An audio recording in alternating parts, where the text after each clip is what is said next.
Hello दोस्तों, welcome to my YouTube channel. स्वागत है आप सभी का हमारे यूट्यूब चैनल सुपरहिट नॉलेज 372 में। और आज हम आपको बताने वाले हैं कि इस साल 2025 में पापाकुंसा एकादशी कब है।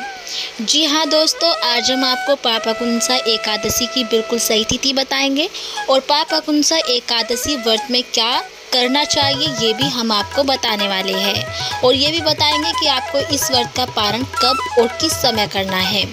सनातन धर्म में साल भर में आने वाली 24 एकादशियों का बहुत ही ज़्यादा महत्व होता है और इन एकादशियों में से आश्विन माह के शुक्ल पक्ष की एकादशी को पापाकुंसा एकादशी कहा जाता है।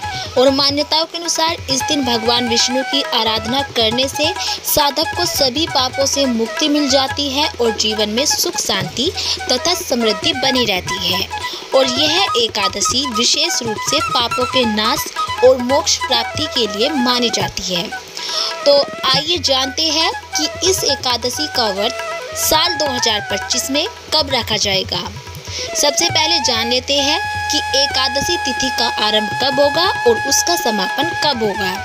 दृक पंचांग के अनुसार इस साल आश्विन माह के शुक्ल पक्ष की एकादशी तिथि 2 अक्टूबर को शाम 7:10 से प्रारंभ होगी और वहीं इस तिथि का समापन 3 अक्टूबर को शाम 6:32 पर होगा। तो ऐसे में इस साल 2025 में पापाकुंसा एकादशी का व्रत 3 अक्टूबर को रखा जाएगा।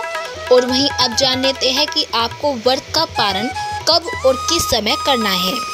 एकादशी व्रत का पारण द्वादशी तिथि पर किया जाता है और पापाकुंसा एकादशी व्रत पारण करने का मुहूर्त 4 अक्टूबर को सुबह 6:16 से लेकर सुबह 8:37 तक रहेगा। तो इस दौरान आप किसी भी समय व्रत का पारण कर सकते हैं। और अब जान लेते हैं कि पापाकुंसा एकादशी व्रत का महत्व क्या होता है और इस व्रत को करने की विधि क्या होती है। पौराणिक मान्यताओं के अनुसार जो व्यक्ति पूरी श्रद्धा और भक्ति के साथ पापाकुंसा एकादशी का व्रत करता है उसके सभी पाप मिट जाते हैं और उसके बड़े से बड़े अपराध भी क्षमा हो जाते हैं। और इस दिन भगवान विष्णु की उपासना करने से साधक को वैकुंठ धाम की प्राप्ति होती है और जीवन में सौभाग्य तथा समृद्धि आती है। और अब जान लेते हैं कि इस व्रत की विधि क्या होती है, आपको यह व्रत करना कैसे है। प्रातःकाल स्नान करके स्वच्छ और साफ कपड़े पहने और इसके बाद भगवान विष्णु और माता लक्ष्मी की मूर्ति या चित्र के समक्ष दीपक जलाए और साथ ही भगवान जी को पीले पुष्प, तुलसी दल, फल और पीले वस्त्र अर्पित करें।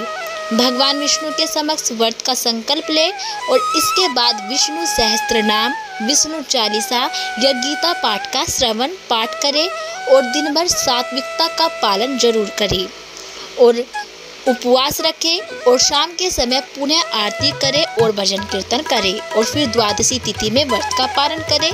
और अब जान लेते हैं कि एकादशी के दिन कौन से कार्य जरूर करने चाहिए। भगवान विष्णु और माता लक्ष्मी की विधिवत पूजा, व्रत कथा का श्रवण और पाठ और जरूरतमंदों को अन्न, वस्त्र और दान, सात्विक भोजन का सेवन करें। यह बहुत ही ज़्यादा महत्वपूर्ण होता है। और पीले रंग के वस्त्र धारण करना भी बहुत ही ज़्यादा लाभकारी होता है क्योंकि यह रंग भगवान विष्णु को प्रिय होता है। तो दोस्तों, ये थी पापाकुंसा एकादशी व्रत की बिल्कुल सही तिथि और जानकारी। यदि आपको हमारी ये वीडियो पसंद आई हो तो प्लीज़ हमारी वीडियो को लाइक करें और चैनल को सब्सक्राइब करना ना भूलें।